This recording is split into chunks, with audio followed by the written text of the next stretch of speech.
할렐루야. 아멘. 네, 제가 늘 옆자리에서 또 뒷자리에서 여러분들을 이렇게 뵙다가 이렇게 마주하게 되니까 또 감회가 새롭습니다. 또 이렇게 제대로 이렇게 한 분 한 분 뵈니까 너무 아름다우시고 멋있으십니다. 네, 이렇게 마주하고 또 하나님의 은혜와 말씀을 나누게 되어서 얼마나 감사한지 모르겠습니다. 이 귀한 자리에 또 세우시고 또 오늘 저를 통해서 역사하실 하나님을 함께 기대하며 먼저 기도하고 함께 나누도록 하겠습니다. 사랑하는 주님 감사합니다. 오늘 이 귀한 시간 가운데 정말 성탄의 기쁨 우리가 함께 정말 누리고 또 다시 오실 예수 그리스도의 그 재림을 준비하는 삶 가운데 또 오늘 이 자리에 모이게 하시고 만나게 하셔서 또 하나님께서 이 열방 가운데 역사하시는 또 은혜의 소식들 함께 나누게 하시니 감사합니다. 이 시간 나누어지는 모든 말씀 가운데 오직 주님께만 영광이 되어지는 나눔이 되게 하시고 주님 홀로 영광 받아 주시옵소서. 예수 그리스도의 이름으로 기도드립니다. 아멘. 저는 소개받은 것처럼 우즈베키스탄에서 전문인 평신도 선교사로 4년여 동안 사역을 하다가 지난 6월 달에 복귀를 하게 되었습니다. 그래서 지금 교단 선교사로서 다시 준비하는 과정 가운데 있는데요. 저희가 저와 아내 그리고 자녀 둘이 있어요. 예배 기도회 때 종종 오는 그 꼬마 아이들이 저의 자녀들입니다. 그래서 이 자녀들과 열방에서 주셨던 그 은혜들을 또 저희 가정을 통해서 역사하셨던 하나님의 은혜들을 이 시간 함께 나누기 원합니다. 오늘 본문 말씀을 우리가 함께 먼저 읽었는데요. 오늘 제목을 강하고 담대할 이유라고 제가 정하게 되었어요. 정말 어떤 말씀을 이 시간 함께 나누면 좋을까 주님 앞에 기도하면서 이렇게 앞에서 여러분들 앞에 설 때, 많은 사람들 앞에 설 때 제일 먼저 이제 저에게 주시는 마음은 부담이에요. 부담과 떨림과 때로는 두려움도 막 주십니다. 그럴 때마다 오늘 이 본문 말씀을 생각나게 하세요. 오늘 본문 말씀은 여호수아서였잖아요. 그래서 여호수아가 이 이스라엘의 지도자였던 모세의 후계자로 택함을 받는 바로 그 시작이 오늘 본문입니다. 저는 종종 그런 생각을 해봐요. 만약에 내가 여호수아였다면 나는 어땠을까? 그 자리를 내가 감당할 수 있었을까?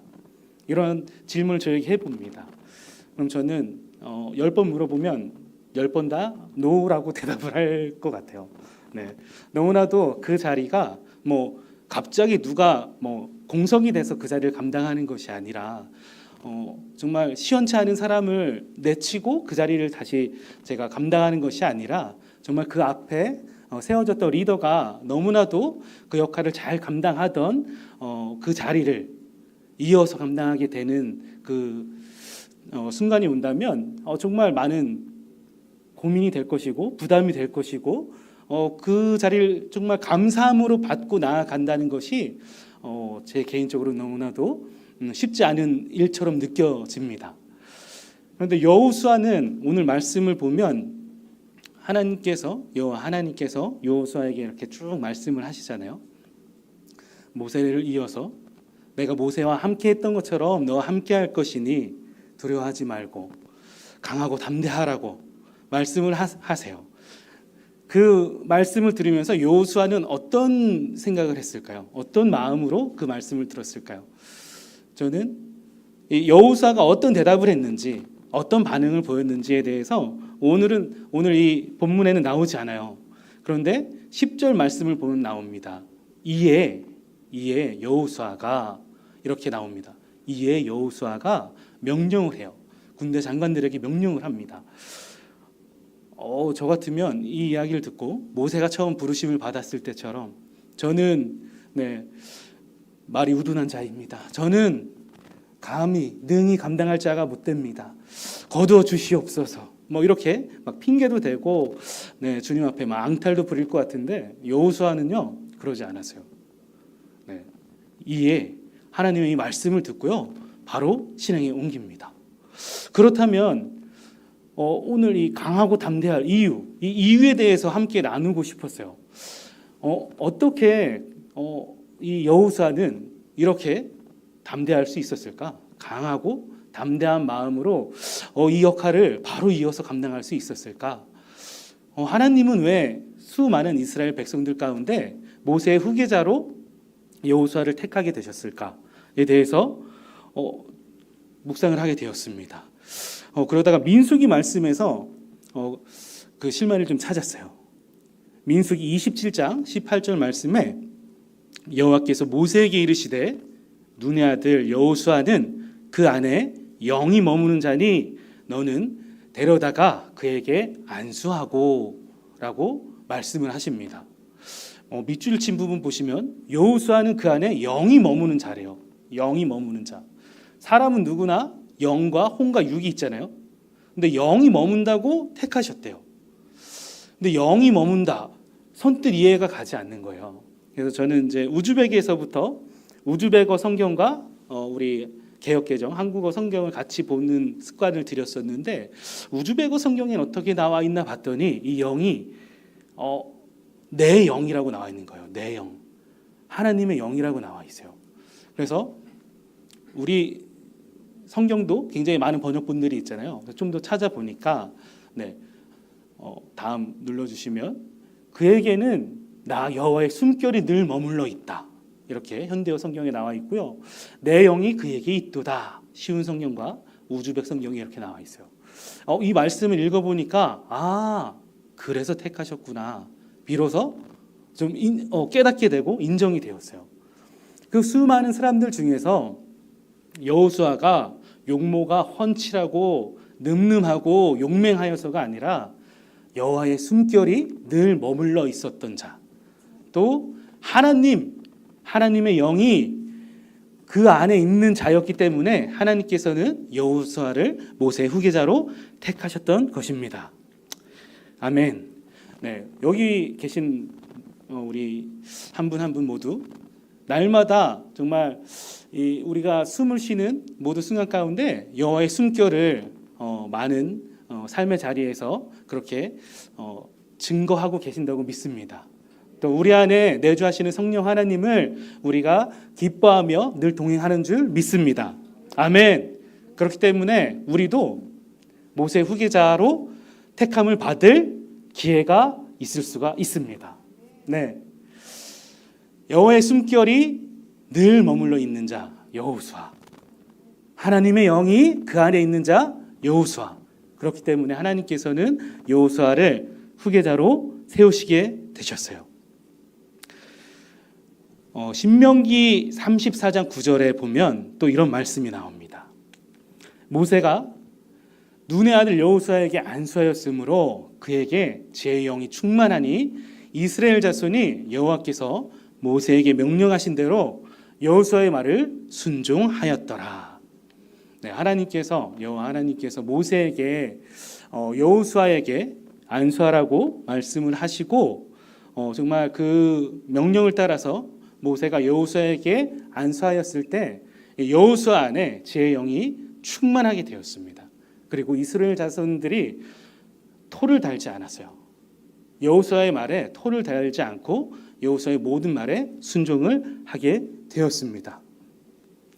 오늘 본문 말씀을 보게 되면 여호수아서 1장 1절에서 9절 말씀 가운데 3번 강조되는 표현이 있어요. 강하고 담대하라. 오직 강하고 극히 담대하여, 강하고 담대하라. 두려워하지 말며 놀라지 말라. 이렇게 3번이나 강조하는 이유가 뭘까요? 중요하니까, 그죠? 중요하니까.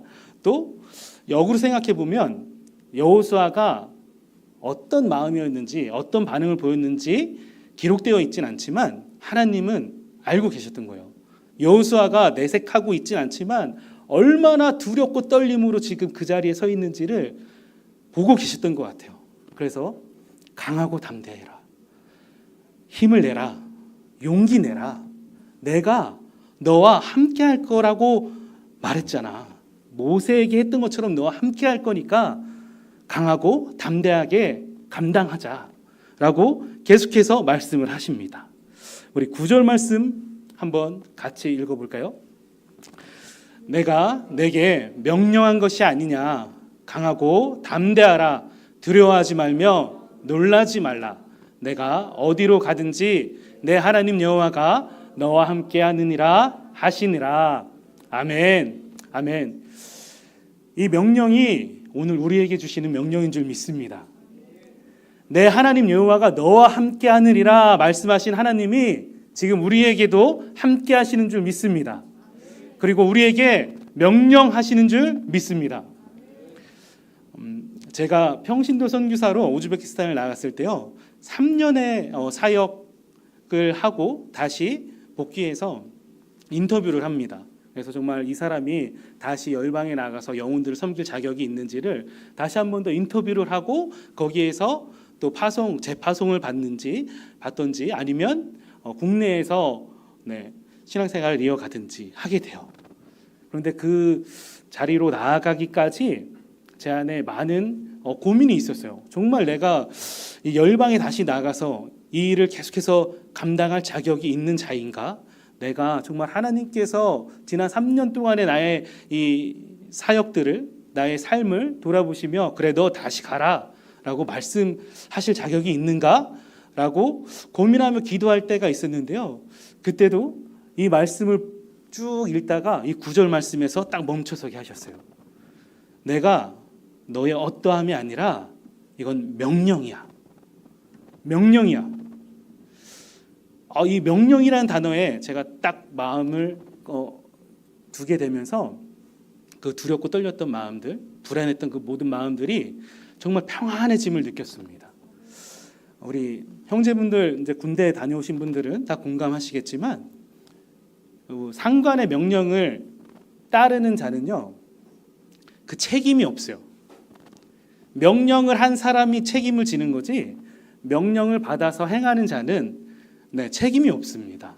너 이거 왜 이렇게 했어? 물으면 이 사람이 시켰어요. 이렇게 하면 돼요. 근데 이 시키는, 명령하는 이 사람이 정말 많은 사람들이 인정할 수 있는 사람이 아니라면 그 명령을 따를 때 막 고민이 될 거예요. 야, 이거 내가 이 사람 말을 듣고 이걸 했다가 덤탱이 쓰는 거 아니야? 다 내 책임으로 돌아오는 거 아니야? 하는 고민을 할 수도 있습니다. 근데 정말 이 명령을 하는 이 상관이, 지휘관이 확실한 사람이라면, 모두가 신뢰할 만한 사람이라면, 더군다나 만물을 창조하시고 우리 한 사람 한 사람을 빚으시고 우리의 모든 삶의 주관자 되시는 하나님의 명령이라면 마땅히 따라야 할 충분한 이유가 있는 거죠. 이 명령을 제가 저의 명령으로 받아들였을 때 그 모든 두려움과 부담과 고민들이 다 사라지는 것을 경험하게 하셨습니다. 그래서 그 인터뷰 자리에 가서요, 원래 그렇게 인터뷰하는지는 모르겠지만 막 공격적으로 하세요. 지난 3년 동안 뭐 했냐? 가서 정말 다시 이렇게 살 거냐? 막 이러면서 가지 말라고 하세요. 선교사가 다시 나가려고 이제 인터뷰를 하러 왔는데 가지 말래요. 가지 말고 직장 생활 하라고, 여기서 일하라고, 그럼 신앙생활 하라고 마구 다그치십니다. 근데 거기서 하면 끝나는 거죠. 그래서 제가 다음 인터뷰 때는 이 평가가 달라지게 하겠습니다. 보내주십시오. 제가 정말 하나님의 명령을 따라서 나아가서 감당하는 자 되겠습니다. 라고 인터뷰를 하고 재파송을 받아서 다시 나아가게 됐습니다. 그래서 우즈벡에서 그렇게 사역을 감당하고 돌아오게 되었었는데요. 정말 우리가 하나님을 믿고 우리의 구원자 되시는 예수 그리스도를 믿는 그리스도인으로 살아가면서 강하고 담대해야 할 이유가 바로 여기에 있습니다.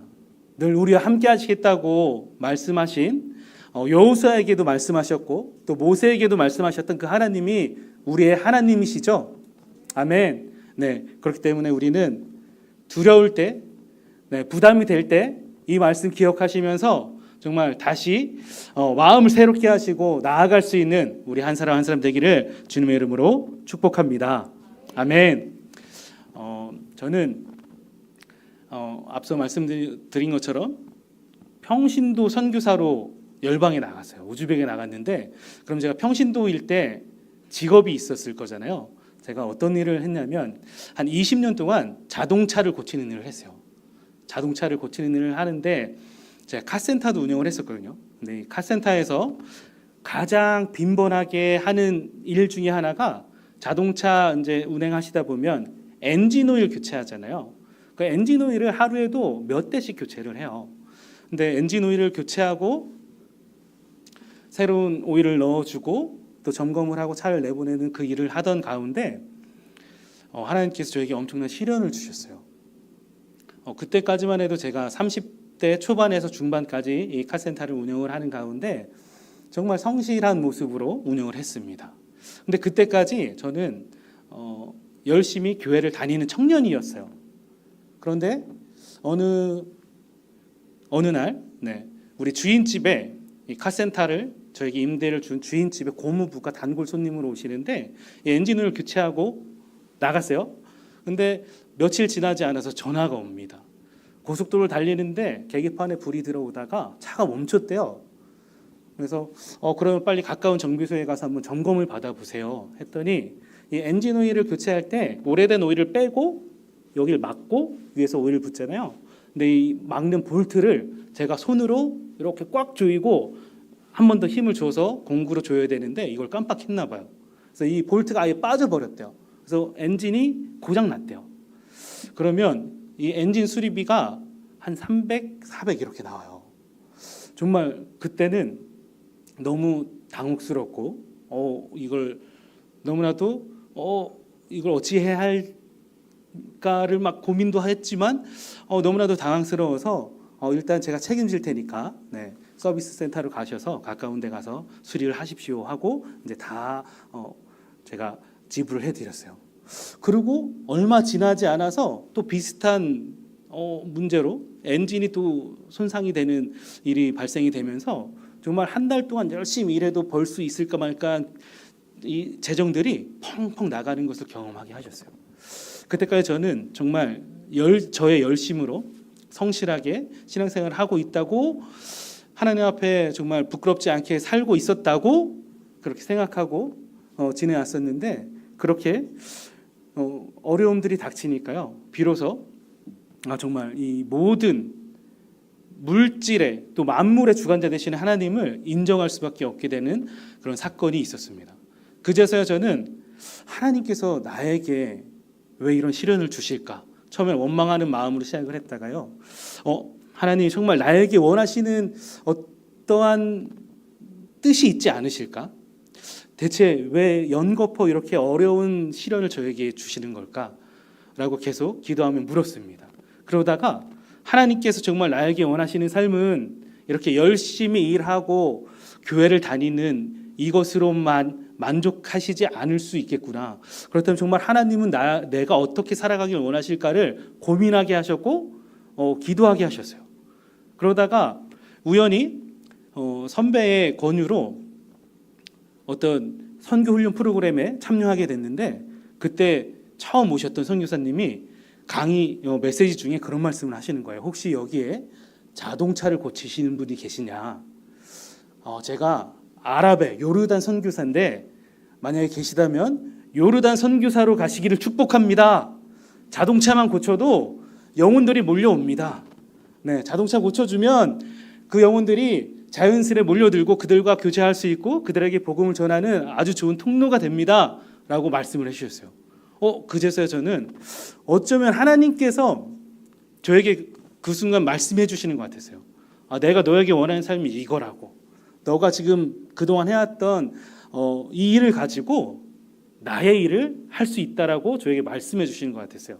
그래서 저는 그때부터 선교에 대해서 꿈을 꾸기 시작하게 되었습니다. 그때가 30대 중반이었어요. 그러다가 그 훈련 과정이 끝나고 그 다음 훈련 과정으로 넘어가서 훈련에 임하게 되는데 그 훈련의 팀장이 지금 저의 아내였어요. 그래서 아내와 거기에서 만나서 같은 비전을 확인하고 수료를 한 다음 교제를 시작해서 결혼을 하게 됐습니다. 그리고 우즈베키스탄으로 가게 됩니다. 우즈베키스탄에는 여러분들 우즈베키스탄에 대해서 좀 들어보셨어요? 우즈베키스탄. 제가 우즈베키스탄 간다고 하면 주변에 가끔 뭐 친구들이나 좀 직구준 분들은 가면 진짜 김태희가 밭을 메고 있냐? 진짜 거기 가면 송혜교가 뭐 소를 몰고 다니냐? 이런 걸 막 물어보셔요. 그래서 여러분들도 아마 궁금해하실 것 같아서 제가 사진 자료를 좀 준비해 왔는데요. 한번 함께 확인하면서 보도록 하겠습니다. 지금 보시는 저 그림은 소련, 그러니까 소비에트 유니온이라고 불리우던 시절의 지도고요. 그러니까 중앙아시아와 러시아가 하나일 때의 지도예요. 그리고 보시는 것처럼 굉장히 많은 민족들이 이렇게 살고 있습니다. 근데 이 중에 우즈벡 민족인 자매가 한 명 있어요. 가운데 아래 오른쪽에 이렇게 서 있는 자매 보이시나요? 이 자매. 송혜교 같은. 네, 우즈벡 우리 토속 민족이고요. 네, 이렇게 다양한 민족이 중앙아시아 또 러시아 지역에 살고 있는데 우즈벡에도 여전히 저렇게 다양한 민족들이 함께 어우러져 살고 있습니다. 네, 다음 슬라이드 볼게요. 우리에게 이 우즈베키스탄 중앙아시아가 좀 친근하게 느껴지는 이유가 있는데 바로 이거요. 우리 대한민국 국민들이 러시아의 블라디보스톡이라는 지역으로 이주해서 살고 있었어요. 1900년 초반대에 살고 있었는데 1937년 저 때가 이제 2차 세계 대전이 발발하기 한 2년 전쯤의 상황인데요. 그때 소비에트 유니온의 이 지도자가 일본의 움직임이 좀 심상치가 않은 거예요. 그래서 이대로 뒀다가는 뭔가 큰일이 벌어질 것 같은데 외국인들은 한국 사람인지 일본 사람인지 중국 사람인지 전혀 구분을 못해요. 근데 이때도 그랬던 거죠. 그래서 이 블라디보스톡에 살고 있던 이 연해주 지역에 살고 있던 우리 한국 사람들을 강제 이주시킵니다. 이들이 언제 일본인들과 함께 쿵짝을 맞출지 모른다. 이들이 위험 요소처럼 느끼는 이 지도자들이 한국인들을 강제 이주시킵니다. 그래서 그때 시작된 날짜가 9월 9일인데요. 약 40일 동안 지금 보시는 그 열차 거리 6,500km라고 적혀 있는 저 거리를 이동을 합니다. 그래서 목적지까지 도착했을 때는 이제 초겨울이 시작되는 날씨를 맞이하게 돼요. 그때 카자흐스탄, 또 우즈베키스탄, 키르기스탄 이렇게 스탄이 붙어 있는 중앙아시아 여러 국가로 약 20만 명의 고려인들이 강제 이주를 당합니다. 그때 이주하면서 사망한 인원이 옆에 나와 있는 것처럼 9천 명에서 한 2만 5천 명까지도 추정이 돼요. 정말 움직일 수도 없을 정도로 이렇게 의자에 앉아서 보내는 게 아니라 강제 이주잖아요. 그냥 열차 칸에다가 화물 칸에다가 사람들을 그냥 정말 콩나물 시루처럼 이렇게 실어서 이주를 했다고 합니다. 저도 우연한 기회에 이때 강제 이주를 당했던 고려인 할머니를 만날 수 있었어요. 네, 다음 슬라이드 볼게요. 네, 저 할머니신데 그 당시 나이가 9살이셨대요. 9살이셨는데 지금은 90 중반에 접어든 나이세요. 그래서 고려인들은 지금도 많이 살고 계시는데 정말 1세대 이렇게 1세대가 아니시면 한국말을 거의 모르세요. 소련이라는 그 체제에서 살으셨기 때문에 강제 이주 당한 후에도 러시아어를 사용하시고 그 문화 속에서 살아오셨기 때문에 지금 만나보면 러시아의 그 문화 가운데 더 많이 익숙해져 있으시고 한국말을 못하는 고려인들이 더 많습니다. 어쩌면 그래서 우리에게 이 중앙아시아, 우즈베키스탄은 조금 더 친근하게 느껴지는 것 같아요. 네, 다음 보시면 우즈베키스탄은 지금 빨간색 테두리로 이렇게 나와 있는 부분이 우즈베키스탄 지도입니다. 중앙아시아의 중간 지역에 있어서 중앙아시아의 심장, 열방의 심장 이렇게 불립니다. 한반도 전체의 한 2배 정도 되고요. 대한민국이 한 4.5배 정도 되는데 넓은 땅이지만 사막화되어 있는 지역들이 많아서 실제적으로 사람이 사는 지역은 좀 절반도 채 안 되는 것 같습니다. 인구는 한 3,600만 명 정도 됩니다. 우리나라보다 땅은 크지만 인구는 적어요. 네, 다음 보겠습니다. 네, 우즈베키스탄 지도를 좀 확대해 놨는데요. 네, 우즈베키스탄의 수도는 네, 타슈켄트라는 곳이고요. 지금 중간에 테두리가 깜빡깜빡하는 지역이 사마르칸트인데, 사마르칸트가 원래 우즈베키스탄의 수도였어요. 오랫동안 수도였는데 지금은 타슈켄트가 수도로 정해져 있거든요. 그 이유가 이제 소련 시절에 중앙아시아 지역을 통치할 거점 도시로 타슈켄트를 수도로 세웠기 때문입니다. 그런데 오늘은 사마르칸트라는 저 깜빡거리는 지역을 중심으로 우즈베키스탄을 소개해드리도록 하겠습니다. 네, 다음 볼게요. 네, 우즈벡 사람들은 한 80%를 차지해요. 우즈벡 전체 인구 중에서. 그리고 러시아인들이 아직도 많이 남아 있어요. 특히 수도 도시 지역에 많이 남아 있고요. 타지키스탄, 또 카자흐스탄, 그리고 카라칼팍, 또 기타 4%의 인구 중에는 고려인과 유대인도 포함이 됩니다. 이렇게 다양한 민족이 살고 있고요. 한 번 더 눌러주시면, 사마르칸트라는 그 지역이 오랫동안 우즈벡의 수도였는데 거기는 정작 우즈벡인보다 타직인, 이란인이 더 많이 살고 있어요. 우즈벡인은 20%밖에 살고 있지 않습니다. 그리고 고려인, 유대인, 러시아인들도 살고 있어요. 그러다 보니까 다양한 문화와 언어, 풍습들이 서로 공존하면서 살고 있는 지역이 바로 이 사마르칸트고 우즈베키스탄입니다. 네, 다음 볼게요. 언어는 그러다 보니까 우즈벡어도 쓰지만 러시아어도 쓰고요, 타직어도 사용해요. 저희 같은 경우에는 언어를 배울 그 정년기가 한 30대까지라고 하더라고요. 그래서 저희는 우즈벡어를 이제 주로 배웠고 저희 자녀들은 러시아어를 배웠어요. 그런데 이 자녀들이 동네 아이들과 놀다 보면 타직어도 자연스럽게 또 익히게 되고, 그래서 이 지역에 사는 친구들은 세 가지 언어는 그냥 자연스럽게 하는 친구들이 굉장히 많아요.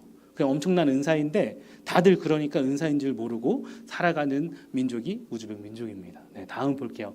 이 우즈벡이 중요한 거점이라는 것이 아주 고대의 실크로드를 보면 알 수 있는데요. 이 실크로드가 서쪽으로 로마부터 중국까지 이어지는 비단길이었잖아요. 그래서 여기로 많은 물건들이 또 많은 여러 가지 물품과 또 교역이 이루어지던 길이었는데, 그 중심 교역지, 지금 하살표로 이렇게 표시되어 있는 지역이 중심 교역지인데 저희가 바로 우즈베키스탄이고 사마르칸트입니다. 그러니까 그 옛날부터 아주 중요한 거점 그리고 관문 도시로서의 역할을 감당했던 곳이 바로 우즈베키스탄이에요. 네, 다음 볼게요. 네, 혹시 이런 사진 본 적 있으신가요? 이게 우즈베키스탄의 굉장히 유명한 유적지 레기스톤이라는 곳인데 이 건물이 세 개가 있잖아요. 근데 이 건물이 그냥 큰 보기 좋은 건물이라고 느껴질 수도 있지만 알고 보면 여기가 옛날 이슬람 신학교였어요. 그래서 저 멀리 보면 이렇게 창문이 하나씩 나 있는데 거기가 기숙사입니다. 그래서 여기에서 먹고 자고 또 교육을 받는 그러한 이슬람 신학교 이렇게 세 개가 모여 있는 광장입니다. 그런데 우리나라 대통령들도 이곳으로 국빈 방문을 하면 꼭 사진을 찍는 곳이 바로 여기예요. 네, 다음 슬라이드 볼게요. 이 사진은 1979년도에 우리나라 이제 고위 관리들이 처음 방문했을 때 사진인데요. 여기가 레기스톤이에요. 저 배경이 보이시죠? 네, 또 다음 보시면 이명박 대통령 때도, 또 다음 보시면 박근혜 대통령 때도, 또 최근에 윤석열 대통령도 이곳에 가셔서 이렇게 사진을 찍을 만큼 굉장히 유명한 곳이고 유적지입니다. 그래서 저희도 현장에서 이제 팀들을 섬길 때 단기 선교 팀들이 오면 보여주시면 이렇게 꼭 여기 대통령처럼 저희가 모셔요. 대통령께서 사진 찍었던 이곳에 가서 함께 사진 촬영을 합니다. 여러분들도 대통령과 같은 예우를 제가 해드릴 테니까요. 꼭 우즈벡에 오셔서 이곳에 사진을 찍으실 수 있는 기회를 얻으시기를, 잡으시기를 축복합니다. 다음 슬라이드 보겠습니다. 우즈벡 지금 왼쪽에 보시면 이영애 씨와 이렇게 악수하는 분이 지금 우즈베키스탄 대통령인데요. 정말 이 대장금은요 모르는 사람이 없어요. 그리고 주몽도 모르는 사람이 없어요. 지금도 TV를 틀면요 이게 나와요. 네. 어떤 사람은 이 대사도 막 외울 정도로 뭐 국민 드라마가 되어서 이 지금 뭐 K 문화, K 팝이 엄청난 인기를 끌고 있지만 그보다도 한참 오래전, 한 20년 전부터 이 주몽과 이 대장금 때문에 우즈베키스탄에서는 한국에 대한 이미지가 굉장히 좋게 그렇게 자리가 잡혀 있습니다. 그래서 대통령이 표정을 어떻게 뭐 감출 수가 없어요. 장금이를 만났잖아요. 네. 네, 다음 슬라이드 보겠습니다. 네, 경제적 상황을 보시면 우즈베키스탄은 GNI 해가지고 외국에서 돈 버는 그 나라 국민의 수입까지 다 이제 포함을 했을 때 111위예요. 111위. 네, 2,154달러 한 사람이 그 정도를 번대요. 한 사람이 1년 동안에요 2,154달러를 벌어요. 우리나라는 한 달에 이거 벌 수 있잖아요. 근데 우즈벡은 경제 상황이 이래요. 네, 우리나라 한 달 월급이 이들의 연봉 정도가 되는 겁니다. 그것도 국내에서 버는 것뿐만 아니라 해외에 가서 돈 벌어 오는 것까지 다 합쳤을 때 한국은 바로 밑에 있는데 28위예요. 3만 달러가 넘습니다. 그런데 정말 중요한 게 이건데요. 다음 슬라이드 보시면 행복 지수가 엄청 높아요. 우즈베키스탄이 GNI 그 경제 지수로는 111인데 행복 지수는 41위예요. 우리나라보다도 오히려 더 높습니다. 네, 그렇게 된 이유가 뭐냐면 이 할아버지의 표정이 굉장히 행복해 보이시죠? 네. 그리고 이가 좀 누르스름하게 보이는데 이거 양치질 안 한 게 아니라 금리빨입니다. 금리빨. 이분들은 이게 정말 나의 재력을 과시할 수 있는 가장 큰 도구가 금리예요. 금리. 그래서 우리는 이렇게 금리 잘 안 하잖아요. 근데 우즈벡에 가면 금리를 하신 여성분들, 할아버지들을 아주 쉽게 볼 수 있습니다. 그분들은 조금 사시는 분들이에요. 네. 그리고 우즈베키스탄이 소비에트 연방에서 1991년에 독립이 됐는데 그때 러시아의 지배를 받을 때는 종교 활동이 금지되어 있었어요. 그래서 독립이 되면서 우리의 정체성을 어디에서 찾아야 될까를 고민하다가 그 민족의 정체성을 이슬람에서 찾게 됩니다. 그래서 이 많은 사람들이 지금도 90% 이상의 사람들이 이슬람을 믿고 있고 이슬람에서 자신들의 정체성을 찾아가는 민족이 우즈베키스탄 민족입니다. 네. 그런데 이 문화가 우리 한국 문화하고 굉장히 비슷해요. 정말 부모님을 굉장히 잘 모시려고 애쓰고요. 그리고 어른을 공경하는 그런 문화가 있습니다. 그래서 저희도 아이들을 데리고 버스에 딱 올라타잖아요. 그럼 우리나라는 이렇게 눈을 감고 자는 척하는 사람들이 많은데 우즈벡은 아이를 딱 올라가는 순간 바로 일어나요. 눈치를 보지 않고요. 바로 일어납니다. 그만큼 지금도 이 공경하는 문화가 남아 있고요. 또 대가족 제도가 남아 있어요. 우리는 뭐 할아버지 할머니 같이 살던 시절이 한참 전이었잖아요. 근데 지금 우즈벡이 그렇습니다. 다음 슬라이드 보시면 그래서 한 가정에 방문하면 뭐 저만큼은 그냥 기본이에요. 네. 그 다음에 방문하면 또 그 이웃들도 막 이렇게 데려다가 또 사촌들 뭐 이렇게 모이면 정말 한 가정만 전도를 하면 교회가 돼요. 네. 사돈의 8촌까지 다 불러오면 저희가 50명이 되면 등록교회, 정부에서 인정받는 교회가 되거든요. 그게 가능할 정도로 대가족으로 살고 있습니다. 네, 다음 볼게요. 혹시 여러분 환대를 최근에 경험해 보신 적이 있으신가요? 환대, 정말 융숭한 대접을 받아 보셨나요? 네, 그게 어떤 것인지 좀 경험해 보고 싶으신 분들은 꼭 우즈벡 오시기 바랍니다. 네, 손님 접대는 신이 보낸 사람이라고 이분들이 생각을 하고 있어요. 그래서 손님이 왔을 때 잘 섬기면 나의 선행의 무게가 이만큼 더 쌓인다고 생각을 합니다. 그래서 우즈벡 속담에는 첫 번째 만나면 손님, 두 번째 만나면 친구, 세 번째 만나면 가족이라는 속담이 있을 만큼 손님을 굉장히 잘 접대를 하고 섬겨줍니다. 저는 정말 깜짝 놀랐던 게 친구 집에 가서 잠을 자는데 여기는 뭐 시골집 가면 다 그 재래식 화장실이거든요. 그래서 근데 참 다행인 것은 그 우리나라 옛날 재래식 화장실은 빠질까봐 조심하면서 일을 봐야 되는데 여기는 빠지지 않게 요만하게 구멍을 내놔요. 그래서 거기에 맞춰서 볼일을 보는 게 더 어려운데 볼일을 보고 딱 나오면요, 우리는 수도가 있어서 손을 씻잖아요. 근데 재래식 화장실이 있는 이곳은 완전 시골이라서 수도도 없어요. 그러면 물을 이렇게 양동이에서 떠다가 물을 주고요, 손을 씻으면 수건으로 손을 닦아줘요. 근데 자다가 나가도 누가 따라 나와서 그걸 해줘요. 이런 환대를 경험할 수가 있습니다. 네, 다음 보시면 제가 이제 이 친구랑 한국어를 이제 가르쳐 주려고 만났던 친구인데 처음 만났을 때 이렇게 이제 저를 손님으로 초대를 해줘요. 그리고 두 번째 만나면 이제 샤슬릭이라는 고기 꼬치를 이제는 친구가 되는 거죠. 네. 그리고 세 번째 만남은 제가 또 한국 사람이니까 네, 한국 음식을 대접하게 하고 이제 친구들까지 불러서 같이 식탁에 교제를 하면서 이제는 가족처럼 이제 가까워지는 사이가 되는 거예요. 그렇게 되면 이제 가족들끼리 이제 왕래가 됩니다. 네, 다음 보여주세요.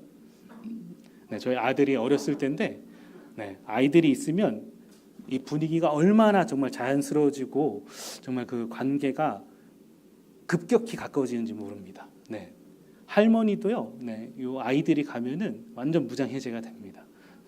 저 할머니가 저 가정에서는 정말 뭐라 할까요? 파워가 가장 센. 그래서 할머니가 믿어 하면 믿을 수 있는. 그래서 저희는 이제 할머니를 공략을 해요. 그래서 이제 가면 각자 아이들은 아이들끼리 붙여놓고 저는 이제 할아버지하고 이렇게 남자들 맞고 저희 아내가 네, 다음 슬라이드 보시면 이렇게 할머니를 따로 이렇게 할머니도 저희 아내를 며느리라 불러요. 며느리 이러면서 정말 가족처럼 대해줍니다. 그래서 저 할머니에게 이번에 오기 전에 저희가 성경책을 선물을 해드렸어요. 이 할머니는 정말 종교심이 엄청나신 분이에요. 보통 우즈벡 분들은 종교성은 있지만 종교심은 별로 없어요. 이슬람이지만 이 이슬람 경전을 읽어본 사람이 별로 없어요. 그래서 알긴 아는데 몰라요. 근데 이 할머니는 이 경전을 읽기 위해서 아랍어를 배우셨어요. 그리고 아랍어로 돼 있는 그 경전을 직접 읽으시고 그걸 공부를 하시는 분인데 그러면 우리 예수님에 대해서 전하면서 성경 말씀도 한번 읽어보시라고. 그러면 이 이슬람 경전하고 한번 같이 보시면 정말 무언가 새로운 것들 깨닫게 되실 거라고 한번 보시고 다음에 만났을 때 또 말씀 나누자고 하면서 선물을 해드리고 왔습니다. 네, 이렇게 아이들이 있으면 뭐 어느 가정을 가든지 네, 아주 금방 분위기가 풀어지고요. 네, 아주 가까워집니다. 네. 그리고 이렇게 초대를 받으면 우즈벡은 이렇게 뭐 상이 있는 집도 있지만 시골집 가면 이렇게 바닥에 펼쳐놓고 음식을 나눕니다. 그리고 꼭 빠지지 않는 게 네, 다음 슬라이드 보시면 네, 오시라고 불리는 기름밥인데요. 옆에 저 찻잔 사이즈를 보시고 이 메인 네, 그릇의 크기를 한번 가늠해 보세요. 이만합니다. 이만해요. 네. 네, 먹어도 끝이 안 나는 밥을 네, 경험하실 수 있는 곳이 바로 이곳 우즈베키스탄입니다. 네, 기름밥인데요. 쌀을 물에 불려서 기름을 넣고 끓이고 또 고기와 저기 길쭉길쭉한 건 당근이에요. 당근하고 병아리콩 뭐 이런 것들. 또 잘 조금 여유 있는 집은 마늘도 통으로 넣어주고요. 네, 그렇습니다. 저렇게 기름밥을 주식처럼 먹습니다. 네, 잔치 때나 또 손님들이 왔을 때 꼭 빠지지 않는 게 이 음식이 오시라는 기름밥이에요. 네, 이렇게 융수한 대접을 해주는 곳이 바로 이곳 우즈베키스탄이고요. 네, 여기는 이웃집에 있는 우리 친구들이 저희 자녀들을 초대해줘서 같이 어울리는 시간을 가지면서 또 이들에게도 계속 물어봐요. 너는 예수님 알아? 그럼 알까요? 모를까요? 애들은 몰라요. 근데 부모님들은 알더라고요. 어떻게 알아요? 그러면 선지자 중에 하나라고 알아요. 그래서 일단 이렇게 아이들로 뭔가 물꼬가 튀어지면 계속 가서 엄마는 엄마를, 아이들은 아이들끼리, 또 아빠는 아빠를 이렇게 맡아서 교제하면서 복음을 전합니다. 네, 다음 보시면 네, 유치원에서도 이렇게 어울리는 친구들이 다양한 민족들이 있잖아요. 그래서 자녀들은 자신들의 세대들을 뭐 말이 안 통해도 해요. 네, 눈빛으로 안아주고 사랑한다고 표현해주고요. 네, 아들은 뭐 그 정도 수준이고, 네, 다음 보시면 딸은 그래도 이제 말이 돼요. 네, 러시안 말로 이제 친구들하고 얘기를 합니다. 근데 너무나도 정말 기특했던 것은 이 유치원에 예수님을 믿는 친구는 저희 딸밖에 없는데 친구들도 알거든요. 얘가 예수님을 믿는다는 거를, 우리랑 종교가 다르다는 걸 아는데 막 배 아픈 친구 또 울고 있는 친구가 있으면 저희 딸이 가서 내가 너 기도해줘도 될까? 예수님의 이름으로 기도하면 예수님이 이거 다 고쳐주실 수 있어라고 얘기하면 이 친구들이 싫어할까요? 그래 해줘 이렇게 한대요. 그래서 자기가 그렇게 기도를 해주고 왔다고 집에 와서 얘기를 해줘요. 그래서 야 진짜 딸을 보면서 열심히 해야겠다. 네, 이런 생각을 많이 합니다. 그래서 처음에는 정말 이 아이들이 자신들의 의지와 상관없이 저희의 이 선택에 따라서 함께 가게 됐다라고 생각을 했는데 정말 나중에 이 삶을 돌아볼 때 정말 하나님께서는 이 어린 아이들을 통해서도 그 세대를 일으키는 자들로 정말 너무나도 귀하게 사용하고 계심을 볼 수 있었습니다. 그래서 네. 그리고 우즈베키스탄에도 이렇게 지금 이 연말 연시에 저기 가운데 사진 보시면 사람보다 엄청 큰 트리가 있어요. 저게 도시 곳곳에 있어요. 한 도시에 정말 사람들이 많이 모일 수 있는 뭐 기차역 앞이나 광장 같은 데 가면 엄청나게 있고, 또 아이들 사진 있는 데 보시면 뭐 이쁘게 막 휘황찬란하게 막 꾸며 놓잖아요. 저렇게 해 놓습니다. 근데 뭐가 없어요? 예수님이 안 계시죠. 별은 있고 뭔가 다 있는데, 네, 다음 슬라이드 볼게요. 그 주인공이 저기 가운데 있는 저분이 주인공이 되시더라고요. 산타 할아버지, 저기서는 눈 할아버지라 그래요. 눈 할아버지가 주인공이에요. 그래서 이맘때가 되면 이들도 굉장히 들떠 있어요. 근데 우리는 이제 성탄절이라서 굉장히 들떠 있는데 이들은 눈 할아버지한테 선물 받을 것, 그리고 저희 양력설을 저기서 세거든요. 그래서 새해가 되는 것을 기다리면서 굉장히 들떠 있는 분위기를 느낄 수 있는 게 우즈베키스탄입니다. 그리고 여기는 그 마을 버스가 이제 들락달락하는 터미널 같은 곳인데요. 딱 보시면 뭐 저 차들만 들어오게 해놓은 게 아닌데도 저 차밖에 없어요. 저게 우리나라 다마스거든요. 근데 제가 자동차 정비를 20년 했잖아요. 근데 저걸 보고 또 저걸 타고 굉장히 자주 다니는데, 저걸 타면 다음 슬라이드 보시면 사람이 꽉 찰 때까지 출발을 안 해요. 그래서 먼저 가도 맨 뒤에 자리 잡고 있다가 꽉 차면 출발합니다.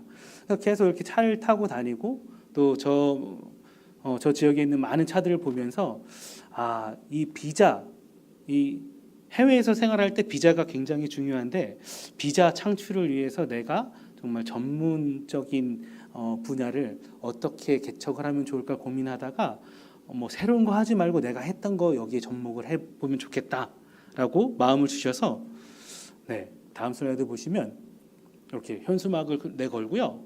네, 저거든요. 저 이렇게, 네, 저게 이제 한국에서 마스터 킴이 왔다. 저희 가게 주인 아저씨가 이걸 만들어서 걸어줬어요. 그래서 자동차 서비스 하는데 현대, 기아, 아우디 막 갖다 붙여놨어요. 벤츠, BMW 뭐 다 된다. 뭐 해놓고 전화번호 해놓으니까 진짜 막 전화도 오고요. 다음 슬라이드 보시면 카센터가 굉장히 넓은데 그 중에 저 리프트 한 칸을 제가 임대를 한 거예요.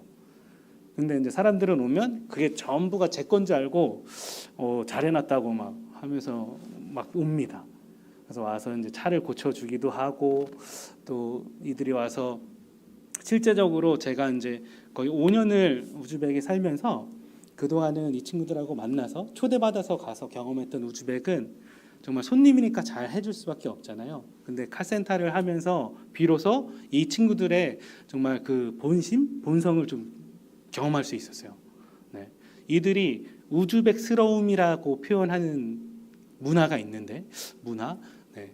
근데 이들은 그 상황만 모면하면 돼요. 그러니까 처음 온 손님인데, 네, 수리비가 5만 원 나왔습니다. 이러면 나 처음 왔으니까 외상해줘 이래요. 우리는 단골이니까 외상해줘 뭐 이 정도 되잖아요. 처음 왔으니까 외상해달래요. 그래서 제가 이거 수리 다 하고 나서 이거 수리비가 10만 원 나왔어요. 그러면 에이 2만 원이면 되겠는데 뭐 하고 2만 원을 주고 가버려요. 네, 우즈벡 사람들입니다. 네, 그러니까 굉장히 만족도가 높을 수밖에 없어요. 네, 삶의 질은 좀 낮아도 네, 자신들의 삶의 만족도는 굉장히 높은 민족입니다. 네, 제가 들어오기 전까지 칼센터를 하다가 지금은 잠시 휴업 상태로 해놓고 들어왔어요. 그래서 저는 이렇게 표면적으로는 카센터에서 일하는 카센터 사장이고요.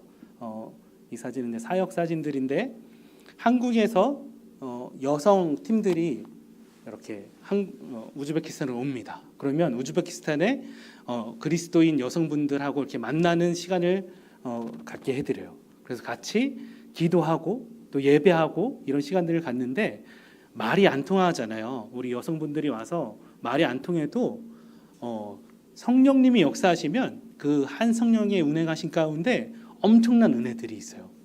다음 슬라이드 보시면 네, 이렇게 누워 계신 분들 계시죠? 기도 받으시고 또 오른쪽에 이렇게 눈물을 훔치는 저 자매는요 아무도 터치하지 않았거든요.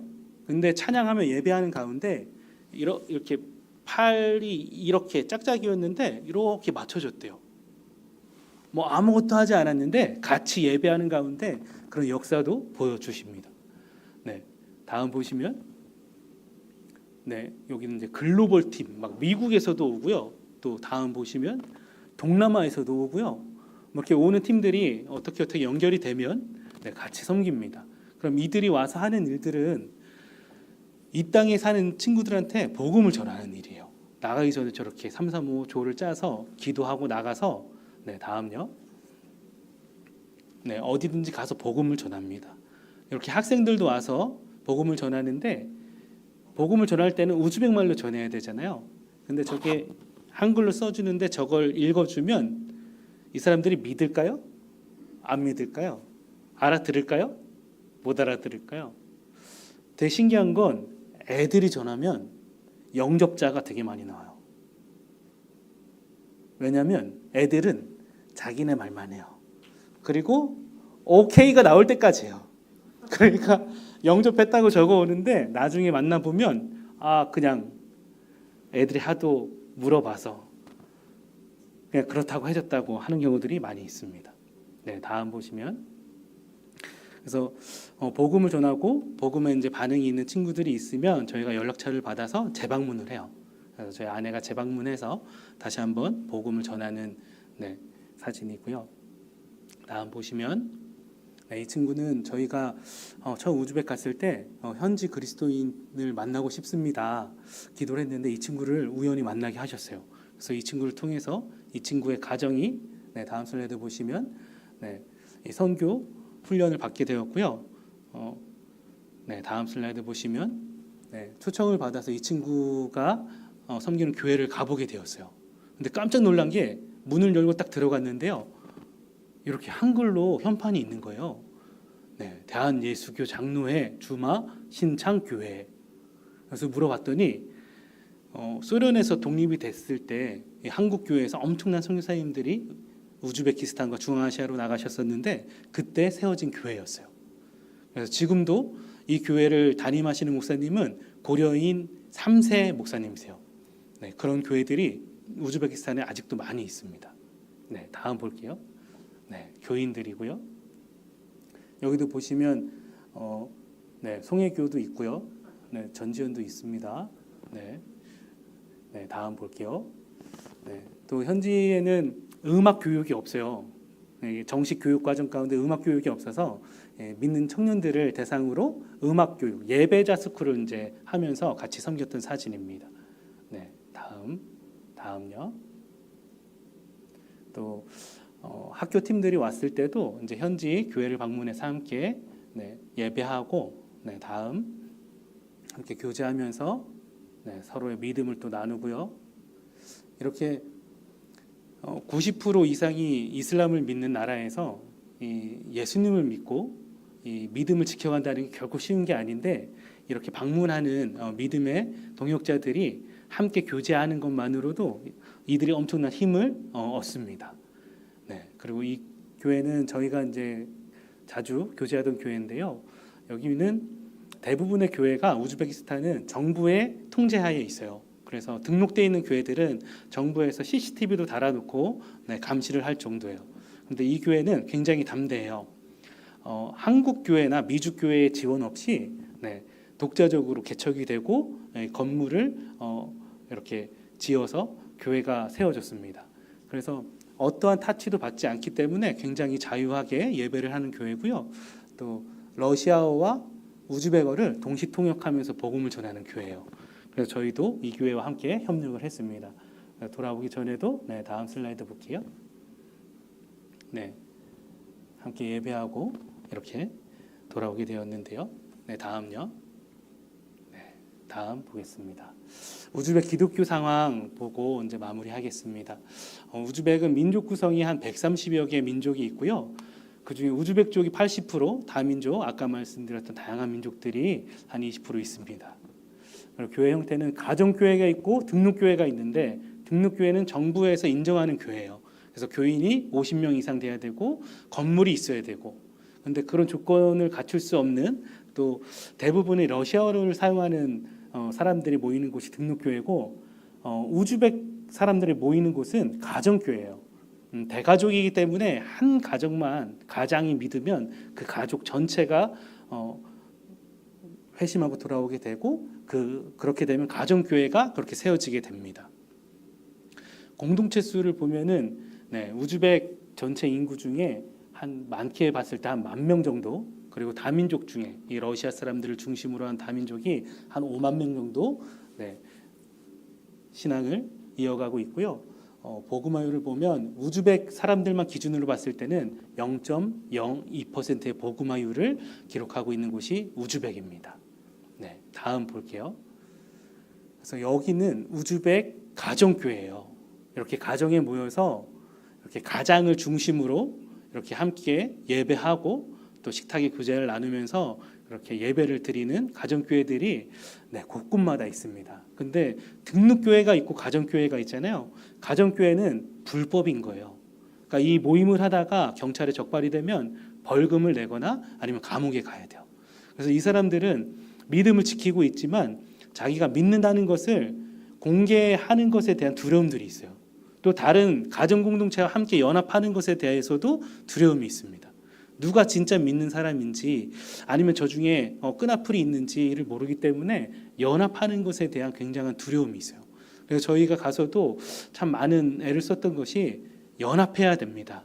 우리가 정말 이제는 이 두려움을 벗어나서 하나님이 우리에게 정말 명령하신 그 명령을 따라서 연합하여서 열방의 심장으로 달려가는 우즈벡 우리 믿음의 공동체가 되어야 됩니다 하고 계속 비전을 나누면서 이들과 함께 있었습니다. 그래서 다음 볼게요. 우즈벡을 딱 떠올리실 때 많은 것들이 지금 막 연상이 되시겠지만, 이제 우즈벡 하면 정말 우즈벡의 가정교회들, 순수한 우즈벡 민족 80%의 우즈벡 민족이 이제는 0.02%의 복음화율에서 100배의 부흥을 보는 가정 공동체, 우즈벡 공동체로 일어설 수 있기를 함께 기도해 주셨으면 좋겠습니다. 그래서 크레이지 2%라는 비전으로 계속해서 함께 기도를 했었는데요. 이게 어떤 것이냐면 예수님의 미친 2%의 믿음의 공동체가 일어나서 나머지 98%를 일으키자 하는 운동성을 가지고 기도하는 운동이었어요. 이게 우즈벡과 이 중앙아시아에서 함께 기도하는 운동입니다. 그래서 여러분들도 우즈벡을 이제 기억하실 때는 0.02%의 믿음의 공동체가 100배의 부흥으로 2%의 부흥으로 일어나서 나머지 98%를 일으켜서 열방을 일으키는 교회로 세워지는 우즈벡 민족 될 수 있기를 함께 기도해 주셨으면 좋겠습니다. 아멘. 우리 오늘 말씀 가운데 하나님의 명령에 대해서 우리가 좀 보게 됐는데, 명령하면 우리 떠오르는 말씀 있잖아요. 예수님의 지상명령, 우리 이 말씀 함께 읽고 제가 기도하고 마무리하도록 하겠습니다. 함께 읽겠습니다. 예수께서 나와 말씀하여 이르시되 하늘과 땅의 모든 권세를 내게 주셨으니 그러므로 너희는 가서 모든 민족을 제자로 삼아 아버지와 아들과 성령의 이름으로 세례를 베풀고 내가 너희에게 분부한 모든 것을 가르쳐 지키게 하라. 볼지어다 내가 세상 끝날까지 너희와 항상 함께 있으리라 하시니라. 아멘. 네, 기도하겠습니다.